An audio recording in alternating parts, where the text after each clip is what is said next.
सांगली जिल्ह्यातील खानापूर तालुक्यातील विटा खानापूर रोडवर एसटी बस व ट्रॅक्टर ट्रॉलीचा भीषण अपघात झालाय। घटनास्थळी नागरिकांच्यातून मिळालेली माहिती अशी, खानापूर विटा रस्त्यावर ऊसतोड मजूर घेऊन जाणारा ट्रॅक्टर व त्याला पाठीमागे दोन असलेल्या ट्रॉली, हा ट्रॅक्टर रस्त्याच्या बाजूस उभा होता। ही घटना विटा खानापूर रस्त्यावरील श्रेयश भवन समोर सोमवारी सायंकाळी 5:45च्या सुमारास एसटी बस आणि ट्रॅक्टरचा भीषण अपघात झालाय। सदर खानापूरवरून येणाऱ्या एसटी बस व ट्रॅक्टरची जोराची धडक झाल्याने या धडकेत एसटीतील वाहक यासह अन्य एसटी बसमधील प्रवासी, ट्रॅक्टरमधील ऊसतोड मजूर गंभीर जखमी झालेत। या जखमींमध्ये एका लहान मुलीचा व काही महिलांचा समावेश आहे। सदर खानापूर रस्त्याकडून छत्रपती शिवाजी महाराज चौकाकडे 2 ट्रॉली लावलेला ट्रॅक्टर निघालेला होता। यावेळी खानापूर रस्त्याकडून बस स्थानकाकडे निघालेल्या भिवघाट विटा या एसटी बसची आणि ट्रॅक्टरची श्रेयश भवन समोर भीषण धडक झाली।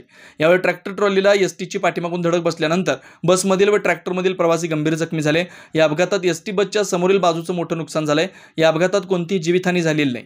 या अपघातानंतर वाहतूक पोलिसांसह आगार व्यवस्थापक उदय पवार यांच्या टीमनं घटनास्थळी धाव घेतली।